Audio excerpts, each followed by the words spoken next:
Everyone has a good side. Is that the red Blinking. numbers? The red numbers? It's crooked. The Blinky, camera's crooked. I don't blinky, know. blinky. Fix that. But it's straight. It's okay. Picture straight? Yeah. Okay. Are the numbers coming on the bottom? I can't see them. I don't see numbers. I just see blinky, blink. Oh wait, 16, 17, 18, Okay, 19. we're good. Yes, it's And recording. is this, have you pressed that? I didn't press anything. Great. We're good? Yep. All right. Thanks for coming, as always. So I wanted to talk about the upcoming holiday of Shavuot, when we celebrate that incredible moment when God gave us the Torah on Mount Sinai. And I wanted to talk about, in particular, the book of Ruth, a famous Jewish heroine. Her connection to the holiday of Shavuot is that we see at the very end of the book that she gets married, she has a child, who has a child, who has a child, and she ends up being the great-grandmother of a fellow named David, who ends up being a king, and is our very own King David. So that's her connection to the holiday. But there is also a deeper connection in that she stands as sort of an archetype, a paradigm, as a convert. And we learn from her many of the laws of conversion. And obviously, since we had sort of a mass national conversion, we actually became Jews at Mount Sinai. Previously, there are different interpretations as to what we were doing. Some say that the patriarchs had intuited the Torah or prophetically knew the Torah and they were keeping the Torah, but it wasn't binding. And we know that because, for example, Jacob married two sisters. After that, he can't marry two sisters, and similar things. So that's when we became Jews, and so we remember Rus. There's an interesting, I'm not usually a huge fan of gematrias, but this one is overwhelming. A gematria is a system that assigns a numeric value to each letter in the Hebrew alphabet. So Aleph is 1, and Beis is 2. And so if you look at Rus, which is a Reish and a Vav and Saf, the numerical value of her name is 606. Why is that an interesting number? Because we have 613 commandments. But the non-Jews have 7 commandments. They're the 7 Noahide laws from Noah. So if you start off with 7, and you get to 613 by becoming a convert, you've added 606, which interesting is the numerical equivalent of her name. I doubt that's an accident. Also interesting is that some say, well, wait a minute. Why don't we learn the laws of conversion from Yisro, from Jethro, from Moses' father-in-law? He also converted. And if you look, the same letters in Ruth's name are in his Hebrew name, Yisro. He also has the 3 letters of her name, but he has an additional letter. He has a Yud, which is 10. So why does he have an additional letter in his name that equals 10? Because he was present at the 10 Commandments. If you were there on Mount Sinai and you heard God himself give the 10 Commandments, that doesn't count in terms of a regular conversion. Like, of course, yeah, okay, I'm in, where do I sign up? So Ruth's the first person from whom we learn laws who wasn't there at the time of the 10 Commandments. She converts, we learn these laws. To briefly go through her story from her Megillah, there is a Jewish fellow there's a famine, and he leaves the land with his wife Naomi and with his 2 sons. They travel to the land of Moab. The 2 sons each marry Moabite princesses. One of them marries Ruth, and one of them marries Orpah. The 2 boys and their father die, and so Naomi says, "What am I going to do? I'm going to stay here with my, with my daughters-in-law. They're very nice and all, but you know what? It's time for me to go back to Israel. Okay, we'll see what's going on there. There's still some land there. I have some relatives. I'm going to go back." So her daughters-in-law, these widows, Ruth and Orpah, say, "We're going to go with you. It's a very beautiful scene." So they start to accompany her.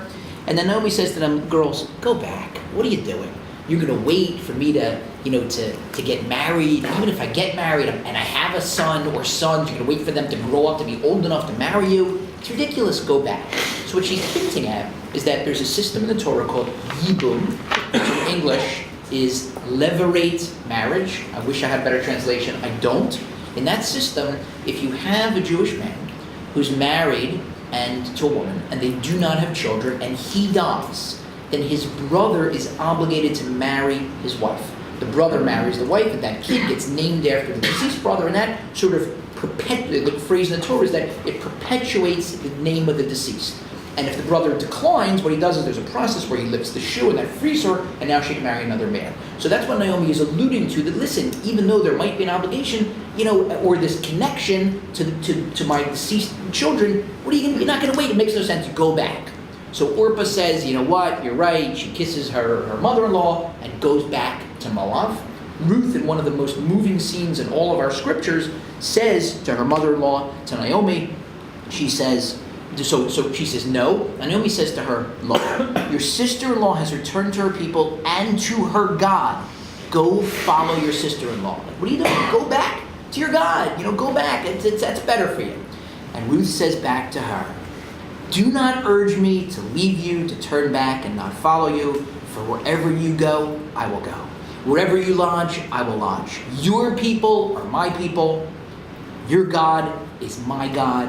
Where you die, I will die, and there I'll be buried. Thus may God do to me and more, if anything but death separates me from you. And then it goes on in the story and says that when Naomi saw that Ruth was determined to go with her, she stopped arguing with her, and the two of them went on, and they continued on back to Israel. It's a beautiful, moving passage. And we're told, the rabbis say, that this is part of the place where we learn some of the laws of conversion, that when someone's planning to convert, you teach them an easy law and a difficult law. You sort of push them away with the left hand while grabbing them with the right hand. And once they show and that's what she's doing, these laws that Ruth is alluding to, different laws about where you go, there are laws about how far you can travel on the Sabbath. Where you die, there are laws of Jewish burial. Basically, Naomi is teaching the different laws, and Ruth's saying yes, yes, yes, yes. And once you see that somebody is sincere, you determine that, you grab them. Hey, this person's sincere. They want to be a member of the Jewish people. We grab them and we convert them. And so they go back to Israel. They're penniless. Boaz, a relative of theirs, takes pity on them, allows Ruth to glean in his field. Naomi arranges that she'll meet him at the right moment. She does. And Boaz says, you know what? Your fields, your Naomi's fields need to be redeemed, and you do also, because there's this connection through Yibum, through your deceased husband. He's a relative of ours. But I'm not the closest relative. So I have to first offer the field and you, Ruth, to the closer relative. He's in line first, same way the brother would be in line first, and let's see what he says. So he approaches Ploni Almoni, or Ploni. Ploni is John Doe in the Torah. When we say as lawyers and we want to name somebody, we don't know who it is, a fictitious name, it's John Doe. So we never hear his name. This guy has a chance to marry Ruth, who's going to eventually be the great-grandmother of King David. And he says, I'm interested in the field. It comes with the Moabite woman, Ruth. Pass. He passes and Boaz says, okay, I'm redeeming you. And so he redeems the field and he marries Ruth. And eventually, as we see, it leads to the Davidic line, which will eventually be the Messianic line, and that's how our story ends. Wait, what field does Ruth own? Sorry, I forgot. There's a field that Naomi had owned, Yeah. that her husband had owned, and so the Redeemer who's coming has to redeem both the field and marry Ruth. It's a package deal, Boaz explains. So this fellow Ploni says, it sort of indicates to our sages explain that he'd be interested in the field, but not in marrying Ruth. So Why are they gleaning if they had a field, though? because it's a great question. Apparently, I don't know, she didn't have title to it. Unclear to me why she wasn't able to go back to the field. Maybe it wasn't tilled, maybe it wasn't, I don't know. Great question, I don't know. So that's how our story ends. So I ask you a very straightforward question. Okay, you just heard the story. I ask you a very straightforward question. When did Ruth convert? When did Ruth convert? So you have two possibilities. Either Ruth converted before she married her husband, and then he later died. Or Ruth converted during this very moving scene when Naomi's saying, go back to your gods, and she's saying, no, I'm going to live where you're going to live, I'm going to sleep where you're going to sleep, I'm going to die where you're going to die, your God is my God. When did Ruth convert? So by a show of hands, I will raise my hand for both, so I don't influence anybody, okay? Who thinks Ruth converted before she married her first husband? Okay? A few hands. Who thinks Ruth converted during this very moving scene when Naomi's trying to dissuade her and she says, no, I'm burning. Okay, so we have kind of a split. So I'm going to, by the way, I have this pet peeve. I can't stand when somebody does that. You're in a lecture, you're in a class, right? And the professor or the teacher, the lecturer says, okay, how many people think, and he asks you a question, he's obviously spent a dozen hours thinking through, and you have like 3 seconds to answer. You're supposed to raise your hand publicly, right? And think of the cost benefit. So if you're right, okay, like big deal. And if you're wrong, that could be embarrassing. Particularly, imagine if it's, every hand in the room goes up and they're all right, and you're the only one who's wrong. That could be very embarrassing. So I had this experience. I went to Israel this past year to visit my oldest son who's studying there. And I was studying in his yeshiva, because there are about 30 guys in his class, and I joined the class for several days. So the rabbi did this thing that I can't stand. Okay, how many people think? He asked the question. So every hand in the room goes up, including mine, for the first answer. And then I thought it was every hand in the room, but I see that when he asks the second side, 2 hands go up, my son and his study partner. So right away as a father, I'm saying to myself, poor guy, like this is gonna be so humiliating, but don't worry, I'm not even gonna mention it later, like when the rabbi points out that he's wrong. And I'm saying to myself, but I appreciate the guts, that he was willing to only take. A lot of other people would have just kept their hand down, not voted against, okay? So the rabbi says, okay, I just want everybody to know, you're all wrong! Only those 2 guys are right, okay? I'm still hearing about it now. It's a year later. Dad, remember when you sat in that class and everybody, okay? So I can't stand when somebody does that. But I'm a lecturer, so I get to do it. So now, whoever it was that said that she converted later, that she converted during this moving scene and not originally, I feel bad, I have to tell you, that not only are you obviously wrong, but I will prove to you that you're wrong, okay? You thought she converted during this moving scene. You can't be right. She had to have converted before she married her first husband. How can I prove that to you? Because I told you there's this concept of levirate marriage, which means she was connected to her first husband. If she had not converted beforehand, there wouldn't have been a connection. If a Jewish man marries a non-Jewish woman and she doesn't convert, believe me, I can assure you, if that man dies, the rabbis do not go to his brother, okay, you have to marry the non-Jewish woman. There's no way that that's possible. So obviously, Ruth must have converted before she married her first husband. Hear me out, and you'll see you still want to ask. Great proof, right? There's no way you would have still had this connection to the levirate marriage such that Boaz is saying to the Redeemer, you're first in line, unless she converted beforehand. And now I have some bad news for the people who said she converted beforehand. You can't be right. Obviously, the people who said she converted during that moving scene must be right. Why is that? Can you imagine? You have a woman who converts. She's not Jewish. She marries a Jewish man. They move to a community and tragedy strikes. He dies. You think the rabbi's going to go to her house and say, listen, I feel really bad about what happened. Go back to your gods. What, are you kidding me? That's insanity. She's a Jewish woman. There is no possible way. A Jewish woman converts, she gets married, the husband dies. We don't tell her, go back to your gods. That's horrifying. We try to find her another Jewish husband. So obviously, there is no way Naomi could have been telling her, go back to your gods, if she converted previously. So either way you look at it, it's impossible to work out of you of this catch-22. She must have converted before she married her first husband, because if not, there would not have been this connection through Yibum, to the levirate marriage. On the other hand, she couldn't possibly have converted before she married her first husband, because then Naomi couldn't possibly have been telling her, go back to your gods. So my Rabbi Malevsky, may he rest in peace, Zecher Tzadik Levrucha, as we say, he solved the problem in this ingenious, elegant fashion. What he suggests is that Ruth certainly converted beforehand, otherwise there would not have been the obligation for the Redeemer to come and redeem her, to marry her through the levirate marriage connection, the Yibum connection. He says, however, there was no way to know whether her conversion was sincere or not. Maybe she converted because they were wealthy. Maybe she converted because these were Jewish men. Everybody knows Jewish men are incredibly, unbelievably handsome. So that could have been the reason that they converted. What were you smiling about? So, we don't know. We don't know her level of sincerity. So Naomi says, if they were sincere, of course I want them to come with me. They're Jewish women. But if they were insincere, then I don't want them coming back, penniless, coming back to the land. So I've got to test this. I'm going to tell them to go home and let's see. And sure enough, we see retroactively, Orpah's initial conversion, which she did go through, was insincere. Yeah, you're right, I'm going to go back to my gods. And Ruth was totally sincere. Go back. Your God is my God. What are you talking? You think that was just lip service when I said, I'm a Jew just like you're a Jew? And so once she sees that she's sincere, she brings her along. And we see retroactively all along, Orpah hadn't really converted. It was insincere. Ruth had really converted. It was sincere. Maybe Orpah was just like afraid or something. Could be. Could be. But that doesn't answer the question of how it is that she was trying to convince her to go back. Right. So I don't know what was going on in her mind. Does that mean that Orpah converted also before she got married? So Orpah would have went through the conversion process, according to this answer. There may be other answers. Went through the conversion process, but it was insincere, and that's what Naomi was testing. She had some ulterior motive. She was in love with the guy. She didn't really want to become Jewish. She was in love with her husband, so she went through a conversion. Ruth really wanted to become Jewish. It was a sincere conversion. Do we have an idea of what the conversion process consisted of back then? I can't answer that other than that it was probably similar to what we have now, since we learned the laws out from this conversion process. That would be my guess.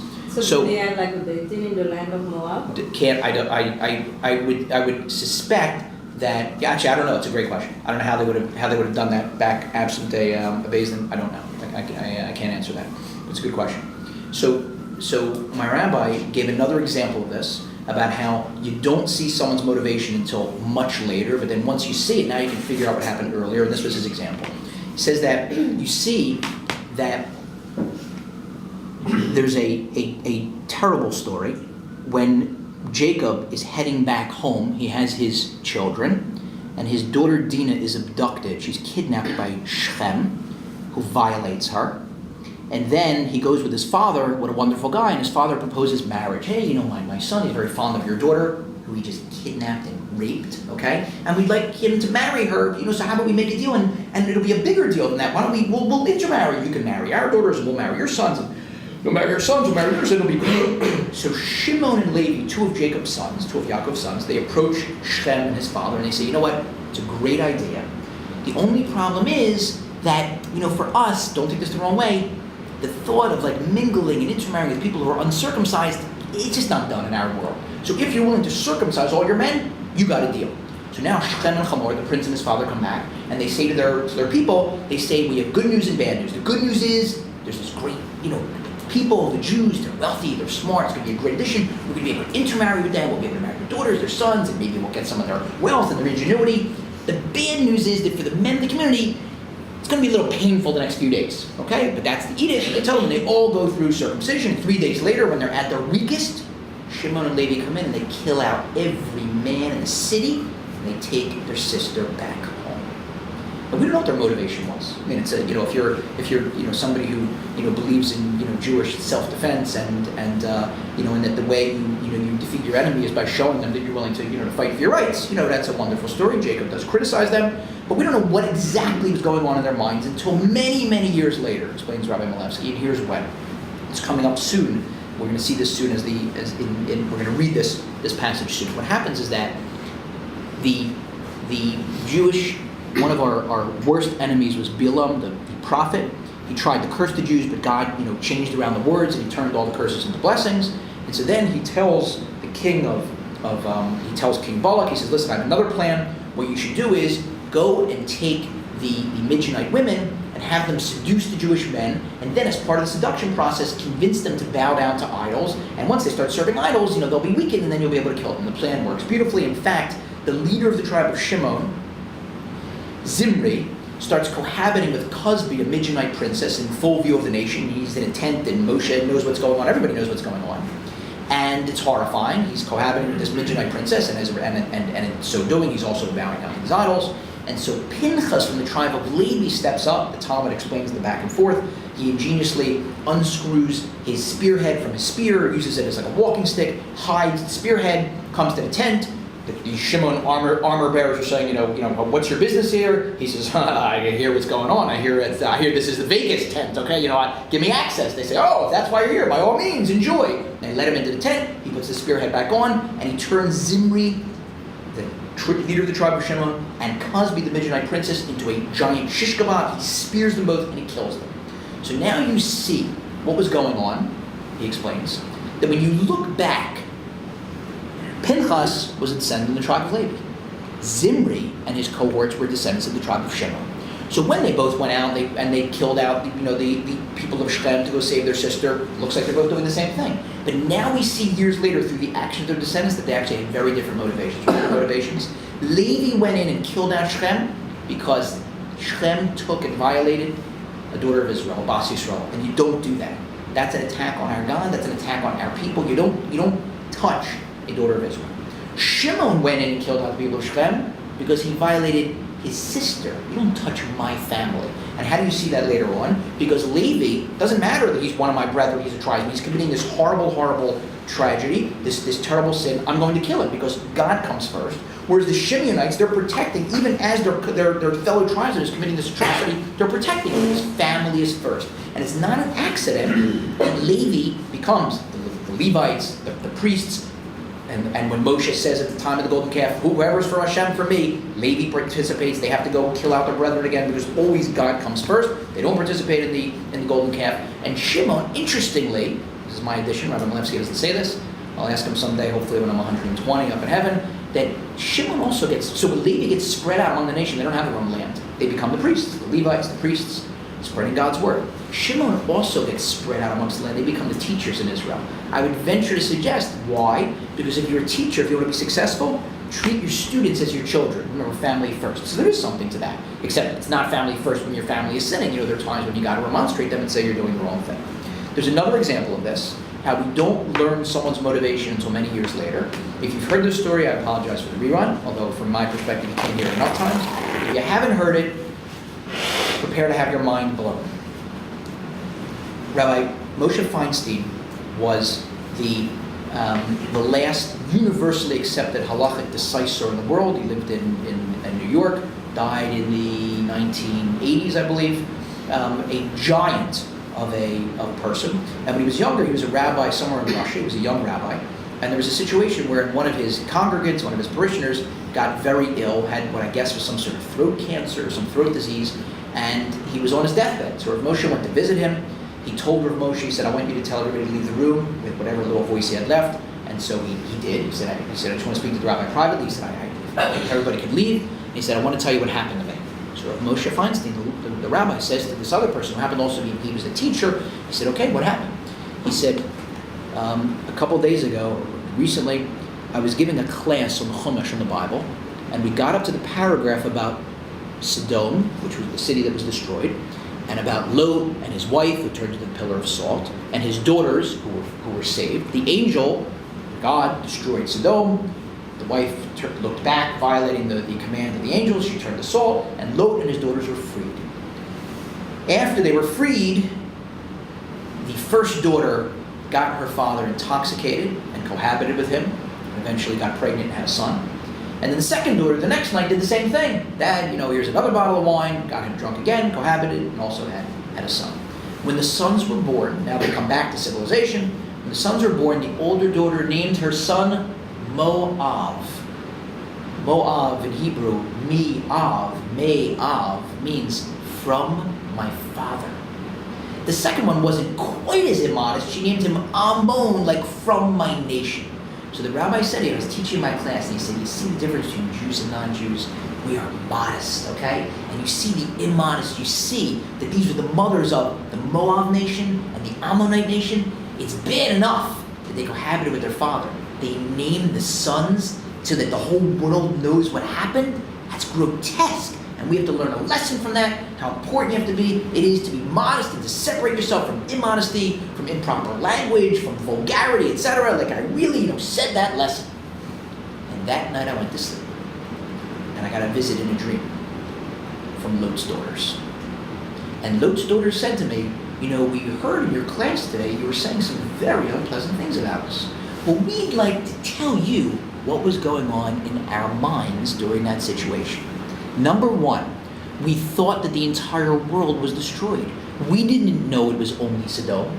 We thought we had an obligation to repopulate the world. Let's remember, who do you think Cain killed Abel, but who do you think Cain married? Adam and Eve's son. Obviously, he married his own sister. Adam and Eve must have had a daughter that he married, because who else is he going to marry? He got to continue the world, right? So we thought, not that we wanted to sleep with our father, we thought we had an obligation to replenish, to repopulate the world, so we had to sleep with our father.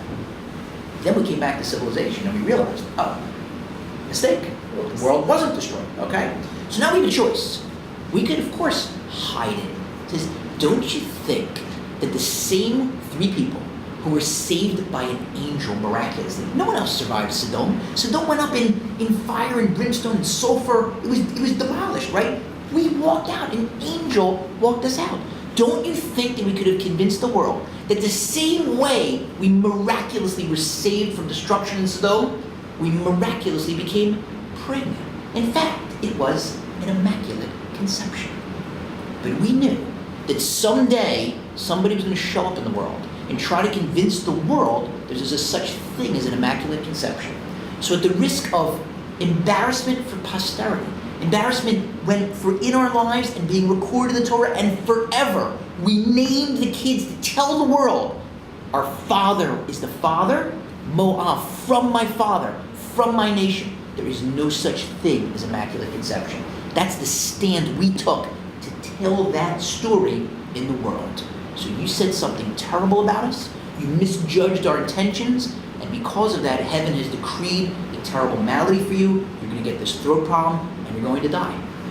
Now, after hearing that story, as you can guess, as somebody who teaches classes, and occasionally you get to a bad guy or a bad scene, and you want, okay?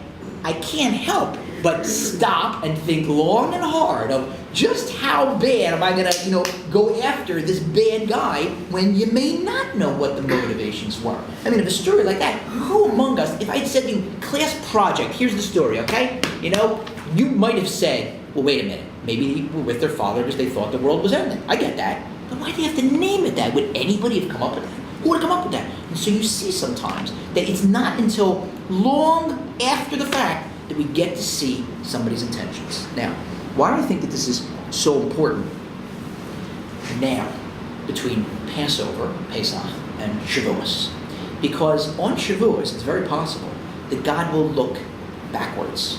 Because realize, the only reason that he took us out of Egypt from slavery was so that 50 days later we could accept the Torah in order to make him our master.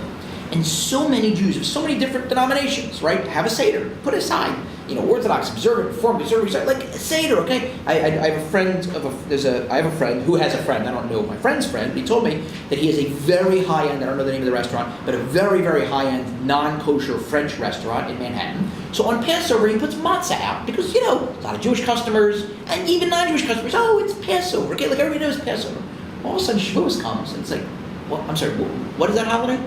Jews, non-Jews, we don't even know what that holiday is. I had to ask once for a continuance because the judge was setting a trial date and the conference date, whatever, and it came out. I look at my, my smartphone, and sure enough, I said to the judge, I can't do that date. It's a Jewish holiday. A Hispanic judge. He looks at me, very nice, not even condescending, like very nice. He thought it was like I was clowning around, or coming up with some excuse, like I probably am, going to the beach that day, whatever. He's Mr. Rothenberg, with all due respect. I've been doing this a long time, and I'm in New York. He says, I'm not Jewish, but I know the Jewish holidays. There's Passover in the spring.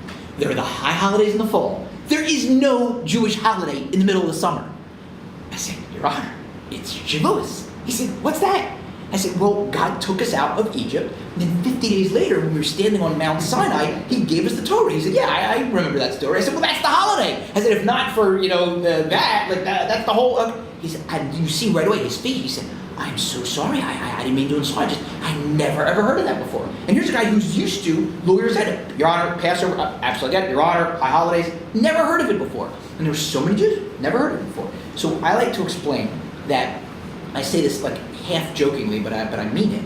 Is that why is that? And I think part of the reason someone once told me is that, well, if you go to Hebrew school when you're younger, Hebrew school gets out for the summer. So since Shavuos is in the summer, you never get to hear about that. You only hear about the holidays that are during Hebrew school. So you hear about Hanukkah, you hear about Passover, you start up again, you hear about the high holidays, but you're off summer vacation. Like, oh, what'd you do in your summer? Well, we didn't celebrate Shavuos. That's one reason. I think there's another reason.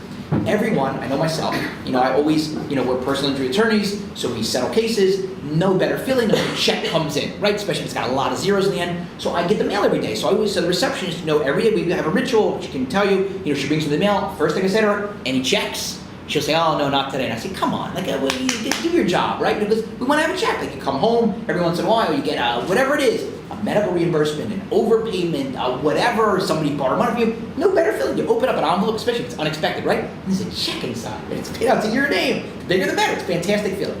Then you get a bill, okay? It's like, okay, I'll deal with this later. Like who gets excited, right? You have a bill, your name on it, right? So this is for Passover, that's getting a check in the mail.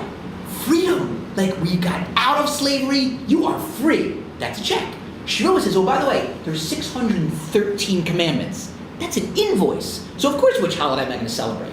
And so it's very possible that on Shavuos, remember, the whole purpose of Passover, which we celebrated, we had a Seder, we got together at some level, whatever, different levels, but we celebrated it. If you don't celebrate Shavuos, so then you may be telling God retroactively, the whole reason I celebrated Passover wasn't for you. I wasn't celebrating Passover because I'm so thankful that, what you did for me. I was celebrating Passover because it's for me. It's very nice, family and good food. I kind of like that crunchy matzah. Hey, where'd you get the matzah from this year? But don't start telling me about laws that I got to observe. And so all the credit you would have gotten, you get credit for observing Passover. You may be showing them retroactively, I didn't have the right motivation. And I'm talking to myself also. We went away for the holiday, and it's very exciting. You get food, and then they have food, and then if you run out of food, they have food. They have the meals, and they have your typical day could be, on the holiday day, you go to the services, and then you have a kiddush, then you have a little break, then you go to lunch, then you have the tea room, then you go to dinner, then you have the tea room. In fact, one of my friends who's a speaker at a program, he said that they once at his program, the guy directing the program, on one of the intermediate days when you could use the phone, he got a phone call in his room at 3 a.m. Rabbi, there's an emergency. I'm like, oh, whoa, what's going on? He says, I'm in the tea room, we have an emergency. What happened, okay? He says, there are only 2 types of cake. Said, what are you talking about? He said, Rabbi, you advertise 24-hour tea room. 2 types of cake is not a tea room. This is an emergency. Okay, and you see people, after that day I just described, from the tea room, it's 11 o'clock at night, they're carting things like drinks and food back to the room because God forbid they might not make it, until breakfast, at 7 a.m. the next day. So if on Shavuos, right, your whole, celebration is, oh, the cheesecake is awesome, and oh yeah, I'm supposed to learn tonight. Let me spend 10 minutes doing that. You may be retroactively showing that your whole celebration is what's in it for me and not what's in it for you. And I think there's another example, or two other examples of this that I want to share with you. Do we still have time? Yeah. We're okay? So one example of just how powerful intentions are is as follows. We have a story it's painful. It's painful to read. It's painful to talk about. It's bittersweet. It has a positive and a negative. What happens is that there are these two women who are married to the same man. Man was, we don't do this any longer. Don't try this at home, as the saying goes, but he was married to two women. The women he was married to were named Hannah and Penina. Hannah had a lot of children. Penina had a lot of children. Hannah did not have any children. She was barren. And Hannah would pray, and she'd pray, and she'd pray, and Penina would tease her. Sages tell us that she would say wonderful things like, so, what clothes are you getting your kids for the holiday? And just imagine doing this to a woman who doesn't have kids, and you would torture her, right? She'd say, so, you see there's a sale on kids' tricycles or whatever, right? Like, just torture her, okay? And Hannah would pray and cry and cry and pray. In fact, the prophet saw her crying. He thought she was drunk. And he says to her, what are you doing here? She says, no, I'm crying. He says, don't worry. Next year at this time, you're going to have a baby boy. Sure enough, the baby boy Shmuel, who becomes the great prophet, is born. When she promises, she had made this oath that she'll dedicate him to God. She brings him back when he gets a little older, when he's weaned, to the prophet. This is now, you're going to groom him to be, your assistant. And the sages tell us that young Shmuel committed an infraction. Someone asked a halacha question in the presence of his rabbi, the prophet, and Shmuel, being very precocious at a young age, answered the question, which is an offense punishable in certain circumstances by death. He said the law in front of his rabbi, who's his ranking rabbi, which you can't do. So the ranking rabbi actually said to Hannah, I'm very sorry, we're going to have to kill him. And Hannah again tearfully says to him, in this passage that's recorded for posterity, she says, El Hanar Hazeh Hispalalti. Okay? I prayed for this boy. This is the boy I prayed for. So the rabbis tell us that the conversation was actually longer than that, and it went as follows. He says to her, I'm very sorry, he just did this, I feel terrible. He's subject to the death penalty. She says, no, he's the one that I was praying for. You can't remember, you even promised me that I would have this baby boy. He says, don't worry, I'll give you a better one. In other words, I have to kill him, that's the law, but don't worry, I'll pray again and I'll give you a better one. And she says back to him, no, this is the one I prayed for, meaning it's not possible. You cannot recreate my tears. The last time around, yes, you prayed, but your prayers were attached to my tears. There's no way you could replicate him. He's the one that I prayed for with all my tears. And he's convinced that he commutes the death sentence, and Shmuel grows up to become the great prophet Samuel. The rabbis explain, what was Penina doing? Penina saw that for years Hannah's not having children. She's not having children. Of course she's praying. She's not having children. So Penina says, you know what? I'm going to try something. This is horrible. I don't want to have to do it. This is a dirty job, but somebody has to do it. She said, let me try. I'm disgusted to even think about it, but you know what? In this situation, I'm going to try it. Let me start teasing her. If I tease her, it'll really aggravate her, and I'll bet she'll have even more intensity in her prayers. So she starts teasing her, and sure enough, she starts crying more. She teases her more, she cries more. She teases her more, she cries more. And the more she cries, the better she prays. And the more she cries, the more heartfelt her prayers are. And guess what? As a result of those more heartfelt prayers, Samuel the prophet is born, which means that Penina had all of the best intentions. But guess what? All those best intentions, because they were done through this horrible fashion, she ends up getting punished. Each time we're told that Hannah ends up having a baby, a couple of her kids die. So she ends up losing children as a result of all the best intentions. So obviously, if these great intentions can be punished if they're done in the wrong way, how much more so do we have to be careful that when we're doing the right thing, we're doing the right thing for the right intentions and doing the right thing. And a last example of this is as follows.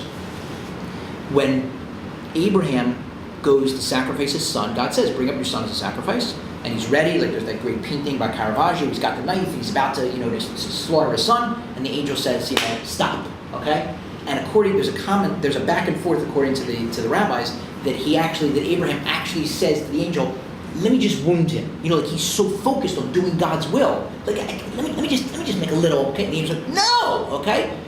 And so Abraham, the Torah tells us, he turns his head and he sees a ram stuck in a bush, in a thicket. And he goes and he, hacks it out, takes it, and he slaughters it instead, okay? We're told that ram was running towards him. Can you imagine if you're a ram, okay? What you have a choice of becoming, what do they make out of rams? I don't know, lamb chops, whatever, okay? Or becoming the ram that Abraham slaughters on the mountain instead of Isaac. Like that's any ram in the world. That's the number one job a ram could possibly do. So he's running to Abraham, and it was Satan, the Satan, who I don't know if he according to some, he made the bush grow or he redirected him. He got the ram stuck in the bush to delay Abraham. Now I ask you, do you really think that the guy who was about to kill his son, who was arguing with the angel, let me just make a wound, is going to turn and say, you know what, I want to bring a sacrifice. Look, there's a ram. Oh, it's stuck in the bush. You know what? It's hot. You know what? I don't have time. Let's go home. Like what? So he's got the machete, right? He's got the knife that he's going to use. So go hack. You think Abraham's going to, for a second, pause and say, you know what? I'm not going to hack. So what is the Satan doing? Why is he sticking the ram in the bush?